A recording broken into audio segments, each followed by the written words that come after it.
तो पहले हम ऑन की बात करते थे, इस टाइम गाड़ी ऑफ पे मिल रही है। तो मुझे ये बताओ, ये 3-4 सवाल मैंने सामने रखे हैं कि गाड़ियों की कीमतें पहले तो बढ़ती थी, लोग कहते थे इंतज़ार भी बहुत करना पड़ता है, गाड़ियाँ बहुत महंगी हो गई हैं, सेकेंड हैंड कारें भी महंगी हो गई हैं, हिंदुस्तान के साथ कंपेयर करते हैं, हल क्या है, क्या किया जाए, आम आदमी क्या करे?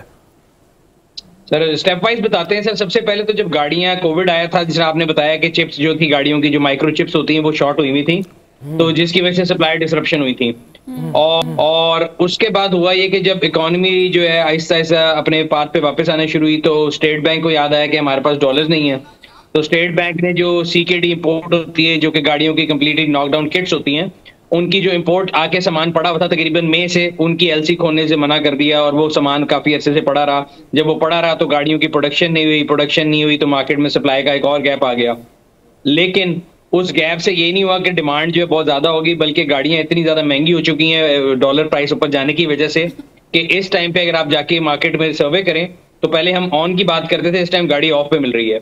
Of is exactly opposite. Last time मैं आपके पास आया था तो मैंने आपको याद होगा प्रेडिक्शन दी थी कि गाड़ियां ऑफ पे जाएंगी, और मैं भी उस प्रेडिक्शन पे कायम हूं कि 2023 विल बी अ ईयर जिसपे आपको गाड़ी अपनी ट्रैक प्राइस, जो रैक प्राइस है, उससे नीचे मिला करेगी। और ये कोई खुशाइन बात नहीं ऑटो इंडस्ट्री के लिए। शायद कंज्यूमर जो है बड़ा खुश हो के जी ऑफ मिल रहा है, पहले ऑन मिलता था, लेकिन ऑटो इंडस्ट्री के लिहाज से अगर देखा जाए तो दे डोंट हैव एक्सेस, जो उनके पास जो प्रोडक्शन भी पहले रुकी हुई है, गवर्नमेंट की जो पॉलिसीज हैं, स्टेट बैंक की जो कदमगाने हैं, जो कि जी डॉलर बाहर जा रहा है और उसकी वजह से वो उनकी किट्स नहीं इंपोर्ट करने दे रहे, तो ये तमाम फैक्टर जब इकट्ठे होंगे तो गाड़ी सस्ती तो कहीं से नहीं होगी, वो उसकी रैक प्राइस ऊपर जाती रहेगी। वो एक अलग बात है कि वो लोगों की रीच में नहीं आएगी। एग्जाम्पल ये है कि अगर आज आप कोई भी गाड़ी 0 मीटर बुक कराने जाते हैं, उससे सस्ती वो आपको हाजिर मार्केट में मिल रही है। So this is of. But जो हाजिर मार्केट में भी रेट मिल रही है, वो भी लोगों की जो है ना कीमत, जो है क़ुव्वत खरीद के अंदर नहीं है। So this is not a good news. बाकी अगर हम देखें इंडिया से कंपेयर हम करते हैं, वो गलत है। वो इस लिहाज से गलत है, मैं हमेशा कहता हूं कि ये एप्पल ऑरेंज कंपैरिजन है। हम लोग इस तरह नहीं कर सकते कि जी हमने लेट्स एग्जांपल है कि सुजुकी की एक गाड़ी ऑल्टो है, वो पाकिस्तान में इतने की है, इंडियन रुपीस की कन्वर्जन लगाएं तो इंडियन में इतने की होनी चाहिए। आप कोई भी अगर प्रोडक्शन की आप देखेंगे ना, अदारा लगाते हैं, तो जो नंबर ऑफ यूनिट प्रोड्यूस्ड है ना, उससे आपकी कॉस्ट ऑफ प्रोडक्शन नीचे जाती है और इकोनॉमीज ऑफ स्केल जो है वो इन प्ले आते हैं। तो अब सूरत हाल ये है कि इंडिया की जो अगर हम देखें जो उनकी प्रोडक्शन कैपेसिटी है या उनकी जो डिमांड है, वो इतनी ज्यादा है कि अगर एक गाड़ी ऑल्टो को कंपेयर कर ले, मैं एग्जांपल देता हूं, तो पाकिस्तान की टोटल ऑटो इंडस्ट्री की जो प्रोडक्शन है वो तकरीबन 2 से 2.5 लाख यूनिट है, जिसमें 13 इदारे शामिल हैं।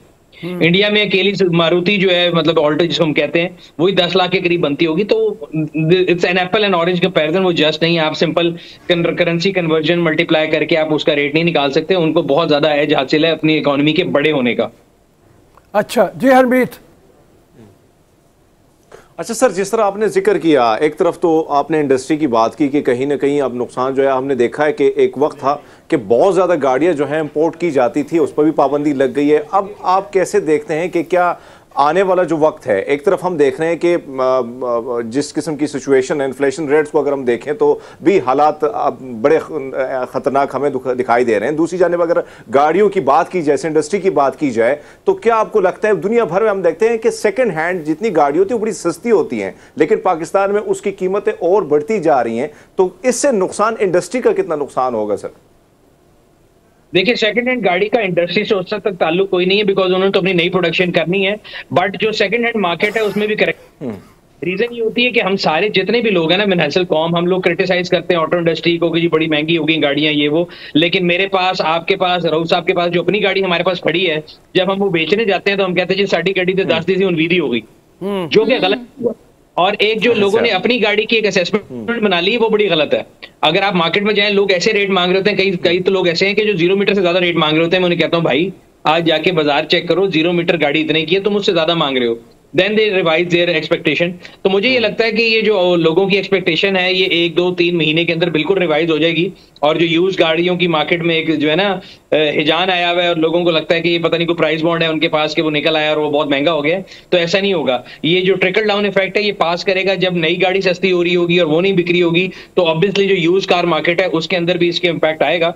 और लोगों को करेक्शन जो है ना, मैं अपनी बात करूंगा, मैं कहता हूँ जी मेरी चीज इतने की थी, इतने की हो गई है, जब वो 2-3 महीने नहीं बिकेगी तो करेक्शन होगी मार्केट में और मार्केट फोर्सेस अपने आप को एडजस्ट कर लेंगी। अरे सुनील, ये कहिएगा, अब हम देखते हैं कि गाड़ियों की तादाद ऑब्वियसली बहुत ज़्यादा होगी all over the Pakistan, Karachi, Lahore, Islamabad या किसी छोटे शहर की अगर हम बात करें तो अब बहुत आसान हो गया, हमारी एक्सेस बड़ी ईजी होगी। अब इंस्टॉलमेंट में किसी बैंक से अच्छी गाड़ी अच्छे पैसों में मिल जाती है, डाउन पेमेंट दे और कम से कम, तो वहाँ हर घर में, लाहौर में अगर खासतौर पर देखा जाए तो 2 से 3 गाड़ियाँ हैं। जब आपकी डिमांड ज़्यादा है और तादाद ज़्यादा हो गई है, बहुत ज़्यादा हो गई है, तो आपकी ऑटोमेटिकली प्राइस थोड़ी फ्लक्चुएट करनी चाहिए, थोड़ी सी ऊपर नीचे होनी चाहिए, वो ग्राफ में फ़र्क पड़ना चाहिए। लेकिन ये तादाद ज़्यादा होने की वजह से, कंजम्पशन ज़्यादा होने की वजह से फिर भी कोई फ़र्क नहीं पड़ा। इसको आप, इस ग्राफ को आप कैसे देखते हैं? देखिए, I would disagree with you with due respect, लेकिन इशू ये कि अगर आप एक नंबर कंपेयर करें पूरी दुनिया में ना, एक कार डेंसिटी का एक नंबर आता है कि कार्स पर 1000 पीपल, तो अमेरिका में वो 1000 कार या 1100 कार पर 1000 पीपल हैं, मलेशिया में वो 30 के करीब है, पाकिस्तान में अभी हम तकरीबन 10 या 12 कार पर 1000 पीपल पे हैं। तो आई डिसएग्री कि पाकिस्तान में गाड़ियां बहुत ज्यादा हैं। दूसरी चीज से भी आई डिसएग्री कि पाकिस्तान में गाड़ी लीज करना बिल्कुल आसान नहीं है। अब तो खास तौर पे स्टेट बैंक ने ऐसे वो लगा दिए हैं रूल कि टोटल जो आपकी लीजिंग अमाउंट होगी वो 3 मिलियन से ज्यादा नहीं हो सकती, आपकी जो मंथली इंस्टॉलमेंट है वो आपकी इनकम के 50% से ज्यादा नहीं हो सकती। और एक आम आदमी जो कि मतलब आज के अगर आप कहें कि जी मिडिल इनकम आदमी है या मिडिल इनकम ग्रुप से ताल्लुक रखता है, वो तो गाड़ी लीज ही नहीं करा सकता। I think it's more of a road discipline. हमारी सड़कें भी जितनी बड़ी हैं, अगर आप यूरोप में जाएं, लंदन जाएं, वहां की सड़कें हमसे बहुत छोटी हैं, उनकी ट्रैफिक बहुत ज्यादा है, बट वहां पे जो है ना वो डिफरेंस ये गाँव में और हम हजूम है। हम लोग सड़क के ऊपर कोई खड़ा होगा तो एक्सीडेंट होगा तो खड़े होकर उसकी वीडियोस बनाना शुरू कर देंगे, टिकटॉक बनाना शुरू कर देंगे, हेल्प नहीं करेंगे, सड़क क्लॉग हो जाएगी। तो it's more about road discipline rather than the number of cars, I guess. अच्छा सुनील, इस मौके के ऊपर आम आदमी को अगर आप गाइड करो कि क्या लीज कराना कोई दानिशमंदाना पॉलिसी होगी, अगर कोई विद इन द लिमिट्स रह के करवाए, जिस तरह से फ्लक्चुएट हो रही हैं प्राइसेस, इस तरीके से कितना फ़ायदा होगा अगर कोई लीज करा के लेता है, या उसको बेहतर ये है कि वो कैश जितना उसके पास है उसी में ही गाड़ी खरीदा है?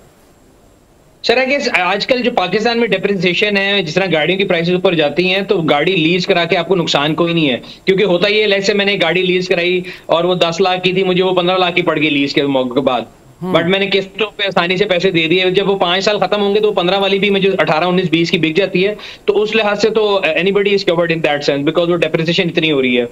बट हैविंग सेड दैट, जो इकोनॉमिक रियलिटीज हैं, जो इंटरेस्ट रेट हर अगले दिन बाद रिवाइज होता है, 1% ऊपर चला जाता है, उसमें ये देखना पड़ेगा कि लोगों की वो रीच में आ रही है या नहीं आ रही। ठीक है सुनील, ये बताएगा कि आने वाले दिनों में अगर हम 2023 की बात करें, ऑब्वियसली भी मार्च की सूरत हाल आपके सामने पाकिस्तान की और गाड़ियों की या हर किसी इंडस्ट्री की हम बात करें, कहीं आपको नज़र आ रहा है कि ग्राफ थोड़ा नीचे जाएगा और कुछ ऐसी टेक्निकलिटीज़ है इस पर थोड़ा काम किया जाए तो शायद ये प्राइसेस थोड़ी नीचे चली जाएं 2023 में? If I want to sound politically right, तो I would say yes, but unfortunately no. No. अच्छा, बिल्कुल ठीक है जी हरमीत।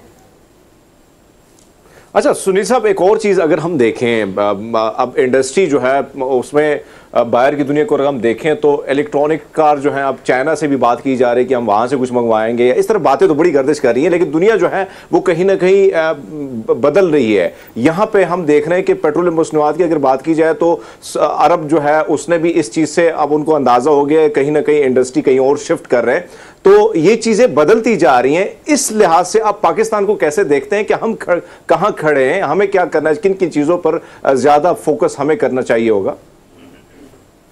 सर देखिए, इलेक्ट्रिक गाड़ी एक हकीकत है, बट ये भी एक हकीकत है कि हम जो है ना, हमारे मुल्क में जो पॉलिसी मेकिंग है वो सिर्फ जो है ना खोखले नारे और फेसबुक पोस्ट तक रह जाती है।